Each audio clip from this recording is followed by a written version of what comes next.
Hola y bienvenidos al cuarto tutorial en donde hablaremos sobre módulos solares fotovoltaicos o como se conocen comúnmente, paneles solares. Iniciemos. El silicio del que están compuestas la mayoría de celdas o células solares fotovoltaicas es un material semiconductor que posee características intermedias entre un conductor, por ejemplo un metal, y un aislante, por ejemplo un plástico. Originalmente se presenta como arena, de la cual el silicio, mediante métodos adecuados, se obtiene en cristales de forma pura. El silicio puro no posee propiedades conductoras al no poseer electrones libres en sus átomos.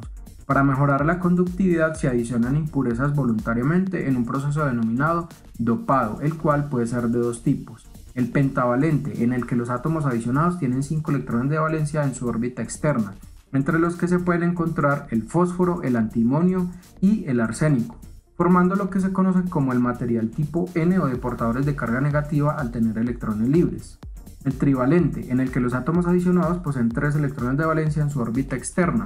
Los materiales que se usan para este fin pueden ser el boro, el galio o el indio, y creando lo que se conoce como un material tipo P o de portadores de carga positiva. Cuando una estructura cristalina de silicio se dopa por una de sus caras con impurezas del material tipo P y por la otra cara se dopa con impurezas del material tipo N, se forma lo que se conoce entonces como una estructura de unión PN, con dos regiones separadas. Con este tipo de unión es la que se forma la base de una celda solar fotovoltaica en la que un contacto con la región P y otro contacto con la región N permite la conexión a un circuito eléctrico externo.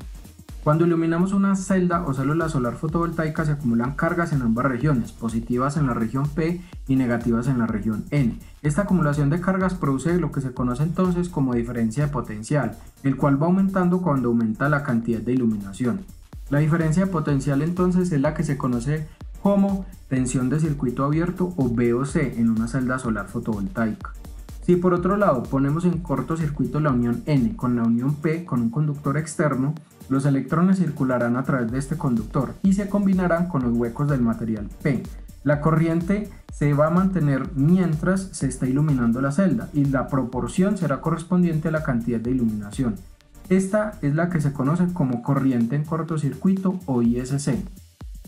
Podemos concluir entonces que estas celdas trabajan con la luz irradiada por el sol y no con su temperatura, que es un factor que por el contrario puede influir negativamente en una celda solar fotovoltaica. Por eso se conocen entonces como celdas o células solares fotovoltaicas. La constitución de la celda solar fotovoltaica es entonces, como podemos observar en la imagen, en donde la cara frontal de la celda es la que posee la capa de material tipo N sobre el semiconductor de silicio. Es lo que vemos nosotros como la parte de color azul en un panel solar, construida en una textura micropiramidal para evitar la reflexión de la superficie captadora, cubierta esta por una superficie metálica en forma de rejilla que hace las veces de conductor del lado negativo. Luego la capa del material tipo P y un contacto metálico posterior correspondiente al positivo. Cuando hablamos de celdas o células solares fotovoltaicas hacemos referencia a un pequeño elemento que hace parte de un módulo solar fotovoltaico completo que es compuesto por varias de ellas o lo que se llama un panel solar en el lenguaje cotidiano. Entre los tipos de celdas solares fotovoltaicos que hay en el mercado se encuentran 3, una de ellas ya en desuso. Vamos a iniciar con las celdas de silicio monocristalino que presentan una perfección en su estructura monocristal por lo que poseen un gran rendimiento. Su producción es costosa debido al complejo proceso que se debe hacer para purificar el silicio y obtener una estructura monocristalina. Son las celdas de mayor eficiencia que se encuentran en el mercado habitual y permiten ocupar una menor área de instalación frente a los otros tipos de celdas.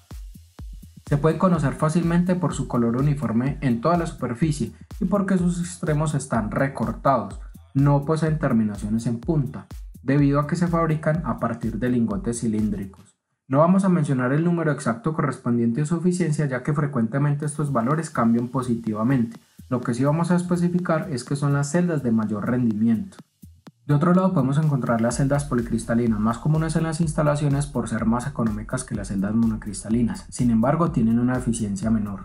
Obtenidas de moldes cuadrados, su estructura tiene un nivel de pureza inferior debido a que no están construidas por un único elemento cristalino y se puede observar unas vetas de diferentes colores y un azul intenso en su superficie. Eso es una manera de identificarlas. Por último, veamos las celdas de silicio amorfo, las cuales no se emplean en la actualidad debido a que tienen una pérdida acelerada de la capacidad de producción de energía, construidas por capas muy finas sobre un vidrio o un metal, incluso en algunos casos en películas flexibles. Su eficiencia alcanzaba un máximo del 9% y el costo era mucho más bajo comparado con los tipos de celdas anteriores.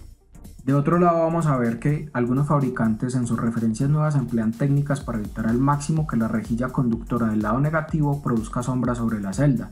Entre estas técnicas se emplean para insertar la rejilla dentro de la celda e incluso ubicarla debajo de la capa del lado negativo. Una vez conocemos esta forma básica de la estructura de la celda solar, vamos a ver los parámetros fundamentales que ésta tiene y en lo mínimo que debemos fijarnos en el momento de realizar un dimensionamiento, un diseño o una instalación. Existen al menos 8 parámetros que debemos conocer y de los cuales 4 son imprescindibles. Para una celda, su fabricante nos especifica las capacidades y características eléctricas por medio de la corriente de intensidad de cortocircuito llamada ISC, la tensión en circuito abierto o VOC, la corriente de máxima potencia o IMP, la tensión de máxima potencia o VMP, la potencia máxima o WP, el punto de máxima potencia o PMP, el factor de forma o FF y la eficiencia de conversión. En orden veamos. ISC es la corriente que circula por una celda cuando se ponen en cortocircuito sus terminales. Para este caso la tensión es de 0 voltios y el valor de la corriente se podría medir directamente con un amperímetro. VOC es la tensión máxima que entrega la celda cuando no se encuentra conectada a ninguna carga entre sus terminales. La corriente en este caso sería de 0 amperios y se puede medir directamente con un voltímetro cuyo valor está alrededor de 0.5 voltios. IMP es la que entrega la celda cuando se encuentra en presencia de una irradiancia de 1000 vatios por metro cuadrado a una temperatura de 25 grados. Recordemos, este tema se vio en el primer video llamado captación solar. VMP, por otro lado, es la tensión máxima potencia que se encuentra a una irradiancia de 1000 vatios por metro cuadrado. WP es la potencia máxima generada por la celda a una irradiancia de 1000 vatios por metro cuadrado y una temperatura de 25 grados centígrados. PMP es el que se consigue en la máxima potencia de la celda para cualquier valor de irradiancia. Cuando la irradiancia, por ejemplo, es de 1000 vatios por metro cuadrado, el PMP es igual a la potencia máxima o WP. Para el resto del día varían los valores de corriente y tensión, en donde la potencia en el punto máximo es igual a la tensión por la corriente para los valores óptimos de trabajo de la celda. Observemos en la imagen. Cuando tenemos una celda solar fotovoltaica con los parámetros anteriores, podemos graficar las curvas de desempeño de dicha celda, en donde tenemos dos áreas descritas como la ideal de la celda y la real de trabajo. El punto en donde se cruzan las curvas de desempeño de la celda y el área de trabajo es el punto de máxima potencia o PMP, igual a WP. Observemos en la imagen. Con esto podemos entonces describir el factor de forma de la celda, en donde FF es la relación que existe entre el área de trabajo ideal de la celda y el área de trabajo real de la misma. Finalmente, FF describe la calidad de la celda fotovoltaica, en donde va a ser menor a 1, pero habitualmente se encuentra entre 0.7 y 0.85. Entonces podemos determinar que el factor de forma es importante calcularlo antes de adquirir un producto fabricado con este tipo de celdas.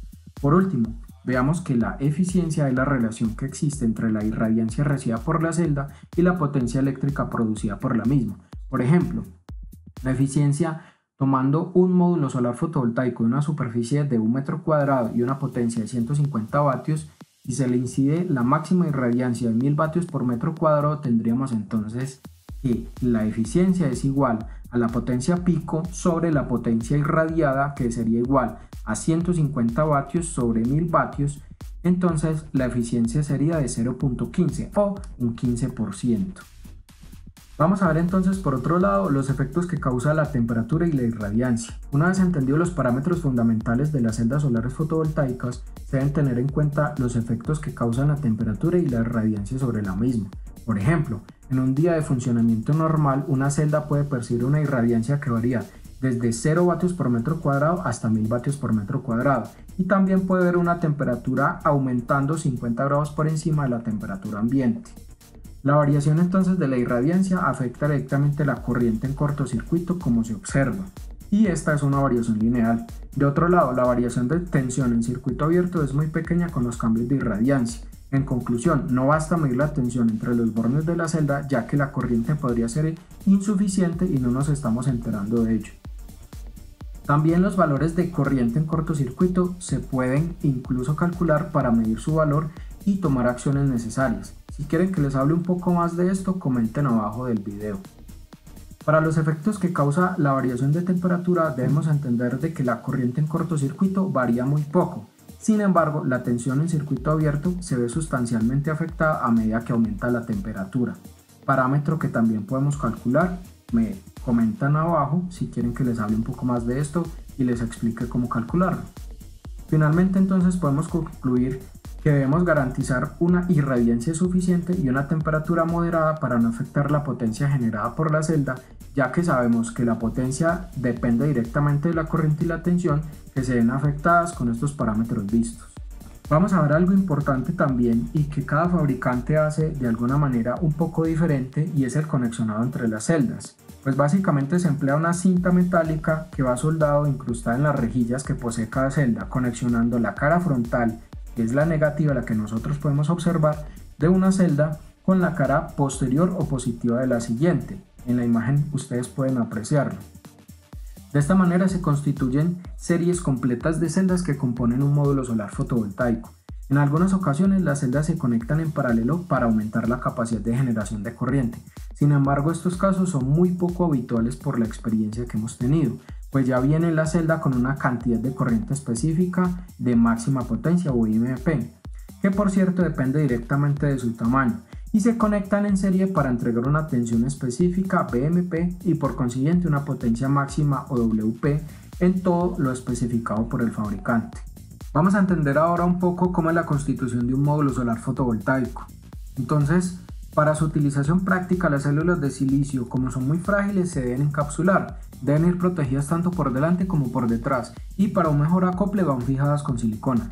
Todos los materiales empleados, así como las células, tienen que tener el mismo coeficiente de expansión térmica, y al igual, el cristal protector lleva un proceso de laminado y templado especial para soportar las inclemencias del tiempo sin sufrir deterioros. Todo el módulo va rodeado de un marco metálico de aluminio anodizado o similar, y los paneles van constituidos por los siguientes elementos que vamos a conocer a continuación. Como lo dije, el marco es el encargado de prestar la rigidez y permite el anclaje de las estructuras previstas para alojar uno o más módulos. Suele ser de aluminio anodizado y, debido a su poco peso y a su poca resistencia a la corrosión, es el material que más se emplea.